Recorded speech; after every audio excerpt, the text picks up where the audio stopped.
예, 뉴스룸이 끝난 뒤 유튜브로 이어지는 뉴스룸 D 시작하겠습니다. 매주 월요일은 정치권 또 사회 이쪽 저쪽의 날카로운 비판의 시선을 보내주시는 월요 닭가. 오늘 장성철 공론센터 소장 그리고 박원석 전 정의당 의원 나왔습니다. 안녕하십니까? 안녕하세요. 예. 앞서 이제 저희 AD가 이렇게 플레이트 치는 모습 봤죠? 네.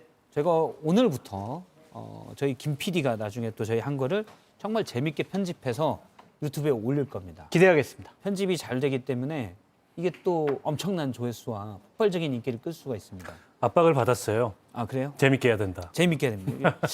약간 길면 제가 무조건 커트에 들어갈 거고 수시로 제가 편집점을 잡을 거라는 거 그걸 염두에 두시면 됩니다. 예, 알겠습니다. 지금 실시간으로 보시는 시청자분께도 가끔 편집점을 위해서 다시 할 수 있다는 것도 양해의 말씀 미리 부탁드리겠습니다. 예, 늘 그렇듯이 댓글 주신 분들, 앞서 이제 본 방송에서도 댓글 주신 분들 저희한테 와 있는데요. 2장 뽑아서 소개하고 또 드리고 지금 유튜브로 의견 주신 분 중에서도 여러 댓글을 소개하고 의견 소개하고 영화 상품권도 드리도록 하겠습니다. 오늘 빠르게 3개의 주제에 가겠습니다. 먼저 첫 번째 주제는 윤석열 대통령의 방미 성적표입니다. 자, 저희가 스피드하게 가기 위해서 아주 심플하게 판넬로 점수를 매겨주세요라고 했습니다. 판넬이 3개씩 준비가 돼 있죠? 예, 점수를 매겨주시면 됩니다. 예, 제가 지금 얼핏 봤는데 살벌한 점수들이 예, 지금 장성철 소장님은 79점, 박원석 의원님은 25점 줬습니다. 윤석열 대통령의 방미 성과 나쁜 것부터 들을까요? 예, 25점은 왜? 일단 100점 만점이라고 보면 예, 정상회담을 위해서 미국으로 출국하기 전에 로이터 통신 또 워싱턴 포스트 예. 두 번의 외신과의 인터뷰가 큰 논란을 일으켰습니다. 그래서 사실은 출국을 하기 전에 반쯤을 이 정상회담의 성과를 좀 날려먹었다고 생각해요. 50점에서 출발한 거죠. 예, 근데 이제 결과를 보니까 반 이상을 주기는 좀 어렵다. 이제 경제 안보 두 가지 큰 의제로 갔는데 경제에서는 얻은 게 거의 없고 안보도 뭔가 이게 새로운 워싱턴 선언이라는 확장 이 억제력에 대해서 명문화된 문서를 받아들이긴 했으나 예. 그 실효성 논란이 굉장히 있지 않습니까? 그런 면에서 좀 박하긴 하지만 25점 이상을 드리기가 어렵다. 25점이면 생각입니다. 낙제 아닌가요? 낙제죠. 네. 페일이죠, 페일. 네, 알겠습니다. 일단 알겠습니다. 예, 저는 느낌적으로 느낌적. 심리적 안정감을 주는 사실상 성공적인 회담이었다. 예, 전 그렇게 평가하고 싶어요. 음, 왜 그러냐고요? 대통령실에서 그렇게 얘기를 하니까 그렇게 믿어야죠. 예, 실질적으로 정부가 얘기하면 믿는다 일단. 믿어야죠, 일단. 우리가 알지 못하는 여러 가지 뒷얘기들을 예. 그들은 알 거 아니에요. 그들이 봤을 때는 심리적으로 안정감을 주는 사실상 성공적인 회담이라고 계속 얘기를 하고 있기 때문에 그렇게 좀 믿고 싶은데 실질적으로 뭐 박원석 의원 얘기하셨던 것처럼 외교, 안보, 군사, 경제 이 분야에 있어서 명확하게 뭐가 손에 잡히는 거는 없는 것 같아요. 안정감은 약간 생겼지만 잡히진 않는다. 아니 그래서 느낌적으로 성공한 것 같다라고 계속 제가 가스라이팅을 스스로 하고 있는데 솔직히 좀 받아들이기가 힘들어가지고 79점을 준 거고 그거는 김태호 제1차장의 탓이 큰 것 같아요. 왜냐하면 지난 4월 15일 날 예, 미국에서 실무 협상 마치고 들어오면서 기대치를 정말 끝까지 올려놨어요. 뭐라고 했냐면 동맹의 앞날에 새로운 획을 긋는 예, 중대한 역사적 전환점이 되는 정상회담이 될 것이다라고 했어요. 근데 그거에는 좀 미치지 못한다라는 좀 생각이 들고 결국에는 오늘 한 언론사에서 단독을 한 것처럼 윤석열 대통령께서 바이든 부부와 전생에 깊은 인연이 있는 것처럼 느끼신다고 또 그렇게 얘기하셨잖아요. 예. 그러니까 느낌적인 느낌만 있는 그런 사실상 성공적인 회담이 아니었느냐 그렇게 말씀드리고 싶습니다. 전생에 연을 볼 느낌만 있었다라고 지금 얘기하는 거죠. 그거 제가 아니라 박성철 소장님이 저렇게 하시니까 아니 대통령실에서 이게 얘기 지금 참신 이제 패널이라고 잠깐만 스스럼을 파고 있어요. 대통령실에서 예. 전생에 깊은 인연이 있었다고 대통령께서 얘기하셨다. 예, 그래서 양 정상 간의 친분 관계가 높아졌다. 이것은 앞으로 향후에 한미 관계에 있어서 아주 중요한 기반이 된다라고 얘기를 한 걸 그대로 얘기한 거예요. 근데 저는. 바이든 대통령도 윤회를 믿나요? 글쎄 이게 윤회 기독교인데 윤회를 믿나요?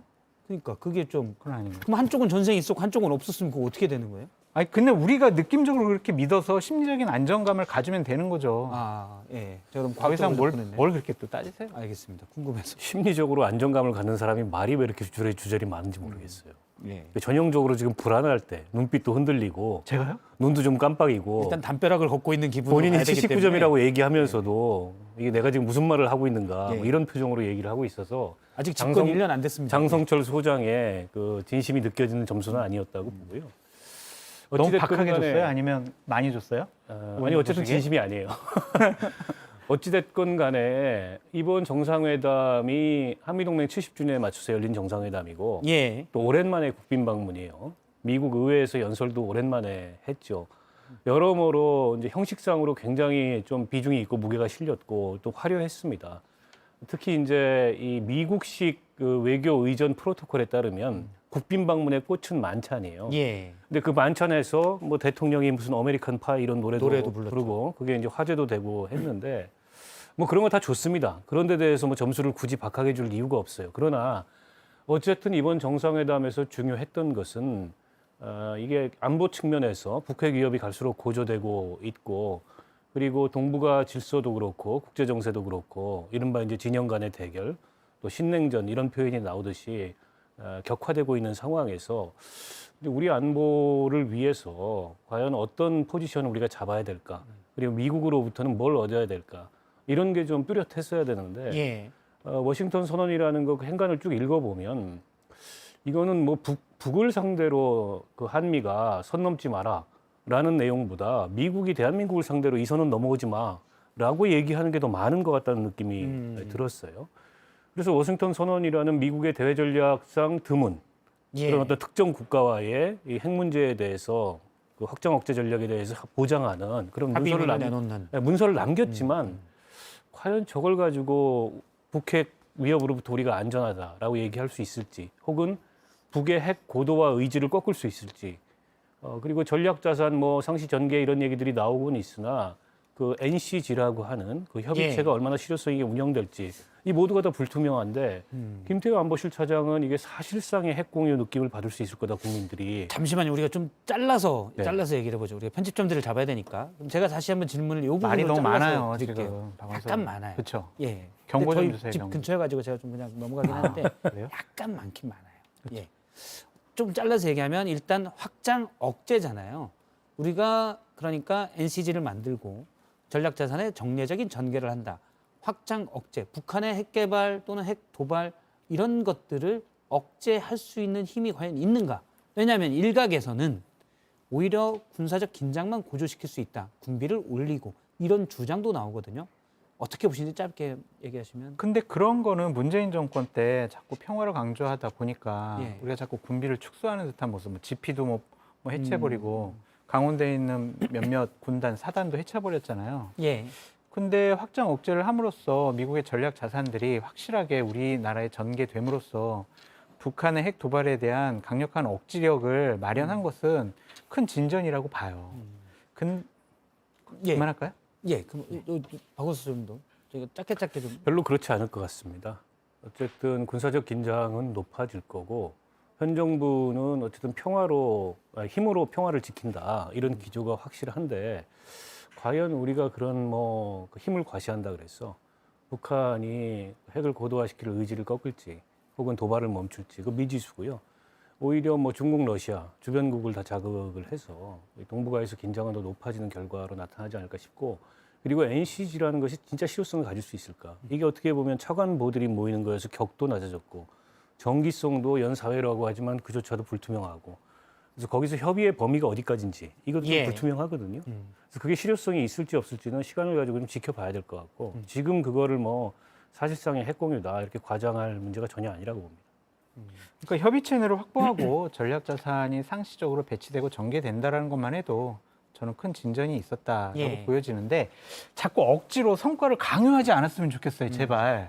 그러니까 핵 공유라는 것에 대해서 우리는 계속 강조를 하잖아요. 미국은 아니라고 원래 그러고. 이제 사실상 핵공유처럼 느낄 것이라고 네. 썼다가 말을 좀 수정했죠. 그래서 저는 대통령실 관계자들의 해명이 정말 많은 국민들에게 혼란과 실망감을 준다라고 말씀드리고 싶은데 저는 가장 문제가 되는 게 이거라고 봐요. 사실상 핵 공유로 느낀다는 것과 핵 공유가 아니라는 것에 입장 차이는 없다. 이렇게 얘기를 해요. 솔직히 이 말이 무슨 말인지 모르겠어요. 그리고 제가 제일 안타까워하는 것은 뭐냐면 노래하시고 연설하시면서 분위기 되게 좋았잖아요. 사실 스킨십 잘한 건 좋죠. 바이든이 정말 감동을 했었고 상하원 미국의 의원들도 감동 많이 했잖아요. 그때 대통령께서 그들을 감동시켰을 때 여기 계신 의원 여러분 그리고 대통령 각하 예. 우리나라 기업 IRA법 때문에 반도체법 때문에 상당히 어려움을 겪고 있습니다. 정말 이 부분 좀 해결해 주세요. 정말 여러 가지 조치를 좀 취해 주기 바랍니다. 우리 대한민국 도와주세요. 라고 했으면 미국 의원들 감동받은 것만큼 우리 대한민국 의원들, 국민들도 감동받았을 거예요. 근데 그냥 그런 말 안 하신 것이 상당히 좀 안타깝고. 우리나라 공장이 들어서는, 우리나라 기업의 공장이 들어서는 지역의 의원들을 호명했잖아요. 그렇죠. 우리나라 공장 거기 들어가니까 잘 좀 좀 해주세요. 도와주세요. 라는 말까지 했으면 더 좋았을 거라는 더 좋았을 거죠. 것 같아요. 그게 없었으니까 한국 중견기업협회에서 IRA라든지 반도체법에 대한 어떤 조치가 취하지 않은 것이 상당히 좀 안타깝다. 이런 식으로까지 표현을 했잖아요. 예. 그러니까 경제적인 성과에 대해서는 좀 아쉬움이 많은 회담이었다라고 말씀드려요. 알겠습니다. 일단은 사실은 물론 우리도 군사 무기를 계속 개발을 해야 되는데 미국의 전략 자산을 우리가 좀 더 활용할 수 있다. 어쨌든 확장 억제도 좀 더 강화된다라고 하면 그거는 우리의 군사력도 좀 강화되는 측면이 있지만 물론 대신 중국과 러시아에 대한 전략적 모호성을 포기한 대가다. 그 무게추는 이제 저희가 좀 앞으로 좀 따져봐야 될 것 같습니다. 자, 이제 여기까지 방미 결산을 해보고요. 민주당 얘기를 또 바로 들어가겠습니다. 송영길 민주당 전 대표가 내일 10시에 서울중앙지검에 자진 출석하겠다. 근데 일단 검찰에서는 내일 오지 마라. 아직 우리 준비가 안 됐다라고 했는데 일단 간다고 했습니다. 그래서 나는 잘못한 게 없다라는 게 송영길 전 대표의 입장인데 저희가 판넬에는 송 전 대표에게 붙이는 말을 하나씩 적어주시면 좋겠습니다. 송 대표에게 붙이는 말. 예, 아니 그냥 아무나 정확한 써요, 제목은 그냥. 송영길 전 대표에게 한마디. 이거 이제 상황을 규정한 거. 시간이 없으니까 적으실 동안 드릴게요 그냥. 아니, 꼼수에 꼼수를 하는 거다라고 말씀드릴 수밖에 없어요. 예. 형사소송법상 피의자가 아니, 내가 출두해서 조사받을게. 검찰 기다리고 있어. 내가 갈게. 나 조사해줘. 이런 경우가 없잖아요. 대부분 검찰에서 여러 가지 정황 증거 다 확보해가지고 예. 피의자랑 협의를 통해서 언제 어디로 오세요라고 하잖아요. 그런 거 없이 먼저 가겠다는 것은 여러 가지 꼼수가 숨어 있는 것 같아요. 첫 번째, 예. 법원을 향한 꼼수입니다. 아니 나 이렇게 적극적으로 나가 수사 받으니까요. 저 도망 안 갈게요. 제발 저 구속시키지 마세요. 예. 이러는 하나의 외침 같고. 구속 사유가 증거인멸 또는 네. 무주의 우려인데 네. 아, 저 필요 수사 없다. 협조 잘하고 있잖아요. 저 도망 안 갈게요. 막 이런단 말이에요. 옛날에 안희정 전 충남지사랑 이회창 옛날에 한나라당 총재가 이런 형식으로 해서 구속 면했었거든요. 예. 그러한 것을 한번 본인도 혜택을 받아볼까라는 생각인 것 같고 또 하나는 검찰을 향한 하나의 비판 같습니다. 그러니까 내가 갔는데 자진 출석했는데 너희들 나 조사도 못했지. 너희들 조사가 정당하지 않다라는 거 니들 스스로가 지금 증명하는 거야. 그런 식으로 검찰을 공격하는 수단으로 삼으려는 것 같고 예. 또 하나는 민주당 지지층을 향해서 저는요 이렇게 검찰 자진 출석하는 등 정치적으로 도덕적으로 도의적으로 책임질 줄 아는 정치인이에요 라는 모습을 보여주고 싶은데 그렇다고 저는 돈봉투 사건 몰라요 라고 하면서 이런 모습 보이는 것은 결국에는 구속 안 당하고 감옥 가지 않기 위한 꼼수를 부리는 것이다. 이것은 옳지 못하다라고 말씀드립니다. 예. 꼼수 부리지 마라라고 이제 송 전 대표에게 그러면 얘기하고 싶다. 예. 송 전 대표가 어쨌든 조기 귀국을 했고 귀국하면서 탈당을 했고 그러면서 결자해주겠다라는 의지를 보이고 있는 건 좋은데 마음을 조금 더 비웠으면 좋겠다 이런 생각이에요.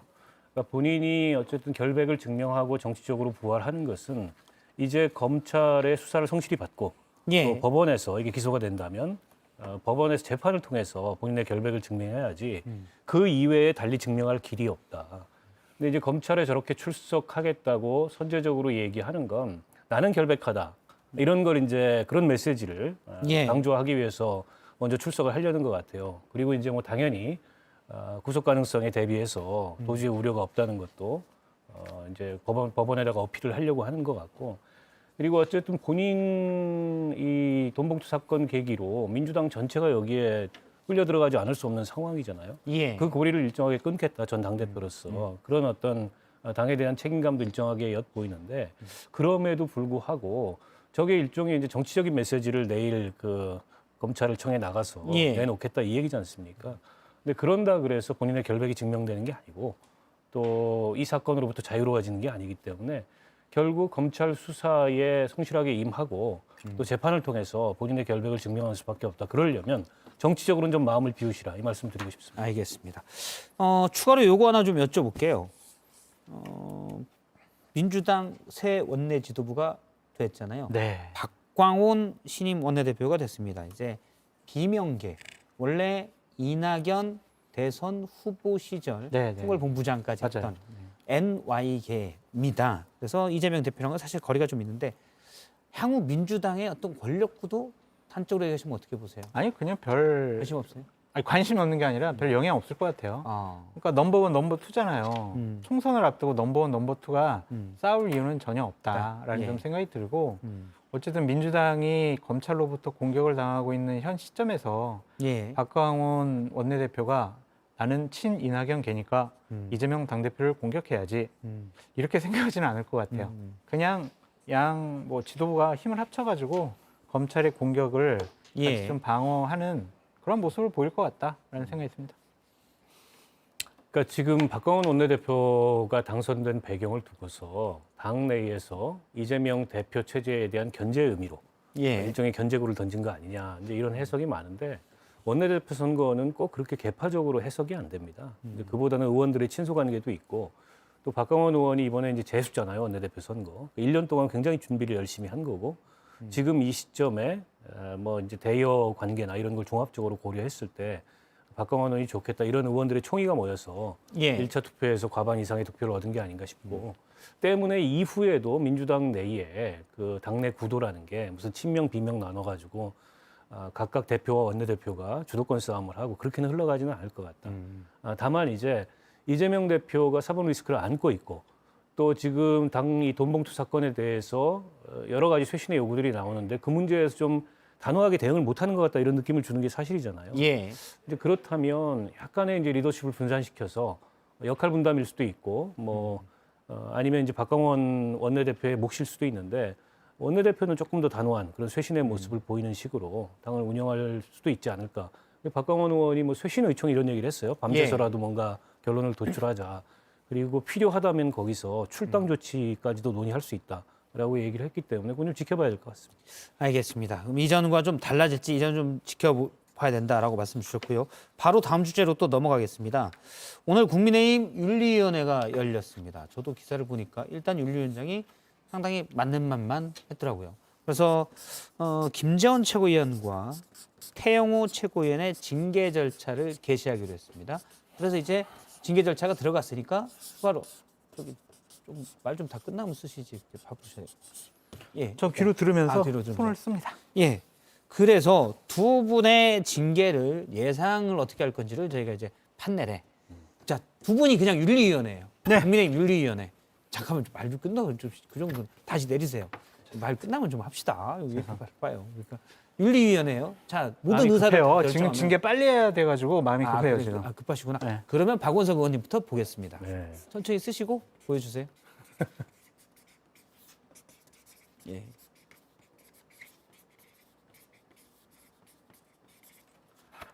예.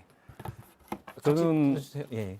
뭐 당원권 정지 이상의 중징계가 불가피하다고 그럼 봅니다. 김재원 최고위원, 태영호 최고위원은 두 마찬가지입니다. 분 다 마찬가지라고 보고요. 근데 김재원 최고위원은 어쨌든 당이 전광훈 씨 논란에 휩싸이게 되는 그런 단초를 제공을 했지 않습니까? 거기다 더해서 4.3 문제를 가지고서 뭐 가뜩이나 태영호 최고위원이 그 논란을 일으켰는데 예. 4.3 문제를 가지고서 또 논란을 일으키는 발언을 더해서 본인이 셀프 1개월 징계를 하는데 오늘 나오셨더라고요. 오늘 최고위원회 예. 출석해가지고 다시 한번 사과하고 그러나 자진 사퇴의 의사는 없다. 근데 이런 입장을 밝혔는데 국민의힘에 제가 만날 때마다 여러분들한테 좀 물어봤어요. 대체적으로 당내 기류가 어떠냐 이 징계에 대해서. 근데 김재원 최고위원에 대해서는 뭐 당원권 정지 1년 이상의 중징계가 불가피할 거다.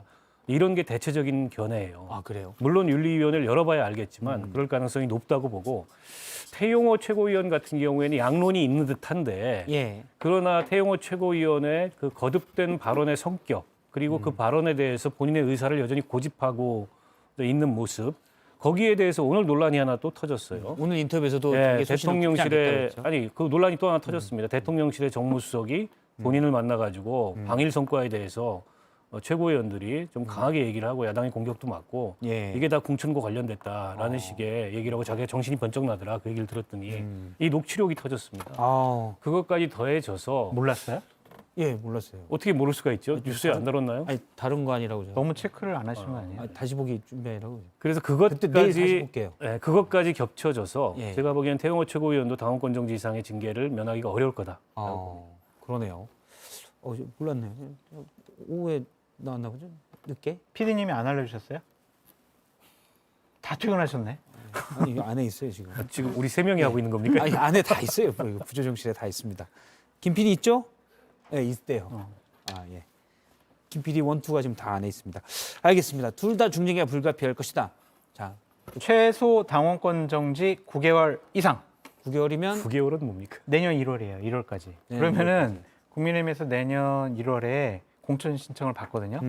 공천 신청을 못 받게 하는 거죠. 예. 그래가지고 김재원 최고위원이나 태용호 최고위원 같은 경우엔 내년에 당 후보로서 총선 출마하지 못하지 않을까라는 생각이 듭니다. 저는 당초 태용호 의원은 그냥 경고 수준의 경징계가 나올 거로 봤거든요. 예. 근데 방금 전에 박원석 의원님이 설명 잘 해주셨듯이 저런 녹취록 파문이 나왔고 예. 지금 제가 또 들은 얘기는 여러 가지 문제가 있어서 다른 쪽에서 예. 태용호 의원에 대한 문제 제기를 준비하고 있습니다. 그런 것들이 겹쳐지면 태용호 의원도 결국에는 출마하지 못할 가능성이 높다. 그렇게 당에서 주최할 가능성이 높다라고 말씀을 드립니다. 예. 지금 나왔네요. 태 최고위원의 녹취록을 인용해서 보좌진들에게 대통령의 한일 관계 정책과 관련해 적극 옹호하지 않았다는 질책을 이진복 수석에게 들었다. 예. 최고위원으로서 마이크를 잘 활용하면 공천 문제는 신경 쓸 필요도 없다고 말했다. 이진복 수석이. 그러니까 이게 내부 직원이 아마 녹취를 해가지고 예. 언론사에 제보한 것 같은데 이게 거의 갈 때까지가 말기적인 증상이거든요. 아 그래요? 내부 제보가 나온다라는 거는 예. 이거는 말기적인 거죠. 그렇죠. 그래서 태용호 최고위원이 그냥 녹취는 있을 수 있는데 네. 그것도 해서는 안 되지만 어쨌든 그게 이제 어차피 아는 사람들끼리 그 제공하겠다는 거 아닙니까? 네. 그러니까. 그러니까 이거는 이게 보통 한 3년 차, 4년 차 때 나오는 현상인데. 저는 이게 상당히 이게 단순한 것 같지만 예. 앞으로의 큰 문제의 하나의 시발점, 징조 이런 것처럼 좀 보여져요. 저는 만약 두 최고위원이 당원권 정지 이상의 징계를 받는다. 예. 그러면 물론 이제 국민의힘의 당원 당규에 따르면 두 최고위원이 징계를 받아서 일정 기간 최고위원직을 수행 못해도 현재 지도부가 무너지지는 않지만 내용적으로 보면 지금 전당대회 끝난 지 얼마 안 돼서 그것도 김재원 최고위원 같은 경우에 수석 최고위원이지 않습니까? 예. 근데 이런 논란을 거쳐서 이런 논란을 겪고 징계를 받는다. 그런데다가 조수진 최고위원도 지난번에 약간 설화가 있었잖아요. 그렇죠. 지도부의 스피커가 거의 작동하지 않는 이런 상황이 오는 거예요. 그러면은 형식상 지도부를 유지하더라도 내용적으로 과연 이 지도부를 가지고서 내년 총선을 칠 수 있을까라는 여러 의견이 당내에서 나오지 않을 수 없고 김기현 대표 리더십이 제대로 지금 서 있지 못하지 않습니까? 예. 아니 정광훈 씨 같은 경우에 계속해서 뭐 이상한 주장을 하고 있어요. 대통령실에서 나한테 이번엔 전화했다. 전화했다. 뭐 국민의힘에서는 팩트 체크해봤는데 아니라더라. 근데 대통령실은 정작 그에 대해서 얘기가 별로 없어요. 그러니까 저는 좀 구조적인 문제를 봐야 되는데 그 전광훈 목사가 그랬지 않습니까? 아니 김기현 최고위원도 나한테 도와달라고 전화했다. 결국에는 이게 당신 100% 룰로 바꾼 이후에 이른바 당내에 강경하게 조직돼 있는 그런 세력의 표를 얻기 위해서 너도 나도 사실은 그런 식의 접근을 하고 예. 그런 식의 발언을 한 거예요. 태용호 최고위원이 계속 저렇게 강경 발언을 쏟아내는 이유도 자기 이 앞길을 보장하려면 결국에는 당내 강경하게 조직돼 있는 세력의 목소리를 대변해야 되겠구나. 예. 이런 조바심 때문 아니겠습니까? 그리고 이제 어쨌든 녹취록에 따르면 태용 의원은 나중에 부인했지만 이진복 수석이 그런 식으로 유도하기도 했죠. 유도했다. 라고 들릴 수밖에 없는 내용이어서 네. 그럼 대통령실이 이렇게 강경하게 그러니까 정세를 이게 보고 있었나? 한편으로는 라고까지 해석이 전부 되는 거죠. 한편으로는 전부 뭐 대통령실과 윤핵관 눈치 보고 다른 한편으로는 극우 이런 보수 세력의 눈치를 보고 이러면 내년 총선 앞두고요. 예. 이런 식의 강경한 목소리가 또 다른 형태로 또 다른 이슈를 가지고 또 나올 거예요. 그 중도층 민심하고는 거리가 굉장히 멀어지는 거죠, 그러면. 일단은 태영 의원이 강남 갑이기 때문에 어디 주기 좋은 자리지 않습니까? 그래서 당원권 정지를 오래 시키면은 9개월. 9개월 이상을 시켜버리면은 지역구가 비게 되는 용산이나 당 지도부로서는 그냥 아주 좋은 게 하나 카드가 생기는 뭐 이럴 수도 있겠네요. 그러니까 어쨌든 아까 말씀드렸듯이 이제 새로운 변수가 나타났기 때문에 태영호 의원에 대한 여론이 급격히 나빠질 가능성이 높아요. 예. 태영호 의원을 징계 안 할 수가 없다라고 보여지고 아까 박원수 의원님이 정광훈 목사 얘기를 했는데 정광훈 목사를 관리하던 곳이 강승규 시민사회 수석실이에요. 근데 거기가 당초에는 관계가 좋았지만 여러 가지 뭐 부담이 돼가지고 관계를 끊었기 때문에 예. 정광훈 목사가 대통령실로부터 도움 요청을 받았다라고 한 거는 거짓말이다라고 볼 수밖에 없어요. 왜냐하면 정광훈 목사를 어떻게 믿습니까? 예. 하나님도 나한테 까불면 죽어 이렇게 얘기를 하는 분의 얘기를 어떻게 믿어요? 그래서 정광훈 목사 말은 신빙성이 없다. 전생에 무슨 관계가 있거나 그럴 수도 있잖아요. 아이, 아까 뭐 원래 전생 얘기 나왔죠. 믿습니다. 뭐 이렇게 또 그렇게 또 연결시키시면 어떡합니까? 또 아니, 저 글쎄, 없을 때 그런 얘기를 그 생각이 번뜩 나서 전생 얘기했던 게 누구랑요? 전광훈 씨랑 근데 누구랑? 거기도 정광훈 씨랑 누구랑? 어쨌든 저기 교인이어서 전생은 없지 않습니까? 모르죠. 뭐 그분 같은 경우에는 또 워낙 독특하기 때문에 하나님도 죽는다는데 자기 말 안 들으면 아 그렇죠. 네. 알겠습니다. 그 사람 말을 이렇게 진중하게 들을 필요는 없을 것 같아요. 제가 순진하게 살아가지고 아, 말 절대- 말을 진지하게 들어요. 그걸 좀 믿으십시오. 그냥 대충 흘려들으면 되죠. 알겠습니다. 중징계가 될 거다 여러 가지로 지금 방어석 의원님도 그렇게 보셨고 일단 뭐 까놓고 얘기하면 아주 중징계 단적인 건 그러겠죠. 뭐 두 분 다 한 분은 전직, 한 분은 현직 의원이시기 때문에 아마 공천이 제일 중요한데 아 그럼요. 공천을 못 받게 할 가능성이 크다라는 거 아 보시면 근데 지금 대통령실에서 솔직히 기분 나쁘대. 예. 이거 뒷얘기인데. 뒷얘기해 주세요. 저 그런 거 좋아하잖아요. 아니 지금 어제부터 이제 잠깐 바짝 앉을까요? 대통령실에서 네. 자 오늘 정부에 있는 강요들 그리고 스피커들 다 나가가지고 박미성과에 대해서 다 나가서 홍보해라, 가서 얘기해라라고 해가지고 되게 많은 분들이 나와서 막 얘기하더라고요. 예. 그런데 김재현 최고가 갑자기 뜨 나타나가지고 왜 하필 오늘 최고위원 나와가지고 아. 이슈가 또 글로 가버렸잖아요. 좀 어느 그렇죠. 정도는.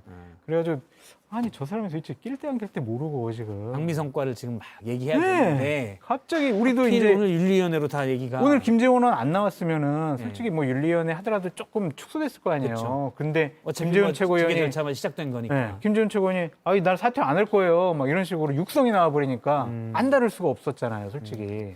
그러니까 되게 좀 부글부글한 것 같아요. 업무 감각이 좀 부족했다 이렇게 조급한 것 같아요. 조급하다. 네, 조급한 것 같아요. 나 공천 받아가지고 내년에 꼭 배지 달아야지. 그러기 위해서 예. 하루 빨리 나와야지. 조급함이 본인을 망친 것이 아닌가라는 생각이 듭니다. 알겠습니다. 어쨌든 두 분 다 쉽지 않을 거다 공천까지는 그런 의견을 주셨습니다. 태용 의원 얘기는 이거 상당히 의미가 크네요. 저도 이제 지금 봤는데 뉴스 중이어서 못 봤고요. 다른 건이 또 나올 거예요. 네.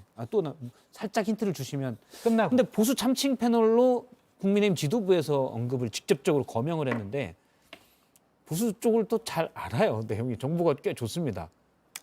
뭐 의원실의 보좌진으로부터 의원의 녹취록이 나오는 지금 상황이니까 보수 쪽이 예. 무너진 거죠. 당연히 장성철 소장한테 정보가 많이 가겠죠. 전혀 아니에요. 저희 내피셜입니다, 다. 근데 어떻게 하다 보니까 맞아요, 또 그게. 그래서 정보가 있다고 생각을 하시는데 예. 대통령실이나 당이나 다 이제 제 전화 안 받습니다. 만나잖아요. 그래서 전화 안 받고 만나서 아니 뭐 태용 의원 또 뭐가 나옵니까? 잠깐 힌트를 주시면 보좌진들이 뭘 또 제보할 게 있나 봐요. 보좌진. 태용 의원의 보좌진들이 이분이 사실은 전직 보좌진들이. 전직 보좌진이 그래서 좀 문제 삼으려고 하는 거예요. 갑질? 대표적인 그러면 제가 얘기 안 했어요. 네. 갑질이거나 제가 얘기 안 했어요. 역사 인식이거나 제가 얘기 안 했어요. 알겠습니다. 제가 얘기할게요. 태용 의원의 보좌진들이 뭔가를 제보하려고 하는 보좌진들이 하는 움직임이 있다는 설이 여의도동에 있다. 그렇죠. 그 정도로 얘기하면 되겠죠. 네, 예. 정확한. 또 기사인데요. 밤이긴 하지만 속보인데. 여기다 제목 하나 살짝 올릴까요? 알겠습니다. 그러면 지금 댓글을 좀 보도록 하겠습니다. 일단 뉴스룸 본방에서 나온 댓글 지금 저희 김 작가가 몇 개를 뽑았는데 이미 김 작가가 약간 많이 필터링을 해서 줘서 두 분 그냥 딱 생각한 대로 일단 드릴게요. 오. 아프로디테님 이미 선물을 받았다고 체크가 돼 있긴 한데 제가 보니까 지금 댓글에 제 칭찬을 많이 해주셔서 그냥 바로 드리겠습니다. 제대로 징계 안 하기만 해봐라. 국민의힘 최고위원에 대한 징계에 대해서 이 얘기 주셨고요. 집권 여당의 최고가 저런 발언이라니 창피한 줄 알아라. 라는 의견으로 영화상품권 2장을 받게 됐습니다. 앞으로 디테님은 예. 장 소장하고 저하고 나가는 모든 방송에서 만나는 분인 것 같아요. 아 그래요? 내일 아침에도 저 댓글에서 뵐 것 같아요. 감사합니다. 아무튼. 아프로디테, 옆으로디테, 뒤프로디테 다 있어요. 아 그래요? 그러면 잠깐만요. 아니 근데 일단 뭐 드리세요. 낙장 불입이에요. 그거에 상관없이 그냥 제 칭찬을 막 하시더라고요. 제가 이렇게 겪는 보니까. 진짜요? 네, 그래서 지금은 박성태 앵커님, 장 소장님 그만 놀리셔요라고 했어요. 근데 재밌잖아요. 했고요. 예. 앞으로 또 받아요라고 박순구님이 얘기해 주셨는데 박순구님 드리겠습니다. 오. 우리 바로 뭐 항의하면 네. 줍니까? 그냥 항의하는 게 마침 눈에 띌 때 줍니다. 정확하게. 타이밍이네요. 박순구님 일단 부러워하셔가지고 받게 됐습니다. 인생은 운이라는 거 저희가 항상 늘 강조하는 철학이죠. 예, 그리고 본 방송에서 또 한 분 호야님 탈당하고 출마해서 다시 들어가겠지 뭐라고 하셨는데 아. 이 두 분에게 일단 영어상품권 드리도록 하겠습니다. 탈당해가지고 출마하면 당선되지 않을 가능성이 높아요. 이 두 분은. 지금은 안 된다. 네. 그럼 취소할까요, 호야님? 아니야. 주세요. 주시고 예. 약속은 어쨌든 지켜야죠. 예. 박승구님 바로 제가 그냥 운으로 주니까 바로 댓글이 왔어요. 뭐라고요? 박성태 잘생겼다. 예. 그래갖고 그걸 바란 건 아닌데 예. 잘생겼어요. 예, 알겠습니다. 그리고 항상 감탄해요. 고맙습니다. 예, 그리고 지금 본 뉴스룸 D에서 의견을 많이 주셨는데요. 그걸 좀 보면 성난 가브리엘라님, 성난이 아니고 석난입니다. 성난, 뭐 화난, 앵그리가 아니고 50점짜리 얻은 건 통키트 하나 챙겼다라고 대통령 방미 결과에 대해서 얘기를 주셨고요. 아니 사진첩도 챙겼는데 너무 멋있어. 그렇죠. 그리고 레이몬드 팍님께서 주셨는데요. 레이몬드 팍, 박시성을 가진 레이몬드님이신데 난 90점을 주겠다. 대통령 방미에 대해서요. 미국의 만점. 한국의 존재감을 각인시킨 큰 성과다라고 얘기했습니다. 미국 지도자 상원 앞에서 한국을 각인시킨 게 아주 큰 성과 아닌가. 일단 아메리칸 파이 노래도 불렀고 이건 뭐 많은 미국인들의 각인은 사실 긍정적으로 됐을 것 같기도 해요. 저희가 다양한 의견을 존중하기 때문에 일단 레이몬드 팍님도 영화상품권 드리도록 하겠습니다. 예, 지금 PD가 네 분 벌써 다 드렸다. 그만해라. 예산 문제가 있으니까 여기서 그만해라. 네. 라고 얘기하고 있는데 일단 저는 그럼 이분 레이몬드 팍도 드리면 되겠죠. 줄이세요. 예, 알겠습니다. 예. 성남 가브리엘라님은 왜 나는 소개만 해놓고 영화표를 안 주냐라고 할 수 있기 때문에 이분도 그냥 드리겠습니다. 예. 김PD가 아이쿠야라고 하는데 아이고 뭐 어떻게 해요 그냥 드리는 거 인생 뭐 있습니까? 롱롱 타임 어고. 근데 앞서 이제 제가 레이몬드 팍님이 90점을 줬다라고 하니까 바로 장성철 소장님이 1000점 만점에 라고. 그 다 들어갔어요. 오디오 다 들어갔어요. 대통령실에 다 체크하고 있어요. 아까 박성태 기자님이 방송 들어가기 전에 그렇게 하라고 시켰잖아요. 안 그러면 방송 자른다고. 제가 시킨 걸로 하겠습니다. 네. 예. 시켰잖아요. 제가 시켰습니다. 카톡으로 이렇게. 네. 카톡 지금 빨리 써서 증거 만들어 놓을게요. 언제 폰을 아닌 것 같잖아요. 네. 그러면은 너무하세요. 알겠습니다. 예, 선물 일단 다 드렸고요. 이은경님, 송영길 대표 자진 출석에 대해서 야당이든 여당이든 세대 교체가 답일 수도라는 의견 주셨습니다. 그다음에 국민의힘 윤리에 대해서 인태주님, 그들의 표현의 자유를 어디까지 인내해야 하냐라는 의견도 주셨습니다. 제라뉴님, 오늘 패널들은 가족 같은 느낌이다라고 의견 주셨습니다.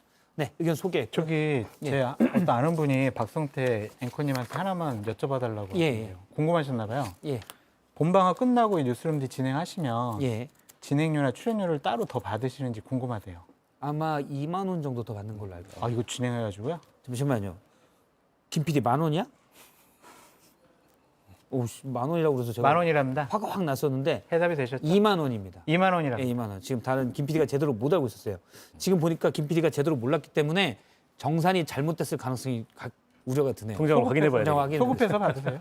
김 PD가 좀 그런 게 띄엄띄엄한 친구여가지고 알겠습니다. 일단 오늘 뉴스룸 D는 여기서 마치고요. 이번 주 수요일에는 정말 재밌는 게 있습니다. 오. 수요일에는 두 분은 안 계시는데 일단 리액션 좋았어요. 이번 주 수요일에는 안나경 앵커가 뉴스룸 D를 아주 참신한 주제를 가지고 진행하게 됩니다. 뭐 구경 오시려면 오셔도 되고요. 방송으로 보겠습니다. 방송으로 알겠습니다. 댓글 남겨주시면 드리도록 저는 하겠습니다. 박성태. 아까 제가 그거 하라고 시킨 거 확실히 맞아요. 예, 제가 뉴스룸 뒤에 출연하는 거는 제 인생 최고의 행운 중에 하나입니다. 예, 제가 시켰습니다. 예, 제가 다 뒤집어 쓰겠습니다. 네, 오늘 뉴스룸 D 여기서 마치고요. 이 월요 닷가분들은 월요일 날 뵙고 이번 주 수요일은 안나경 앵커가 뉴스룸 D를 진행할 예정입니다. 시청해주신 여러분 고맙습니다.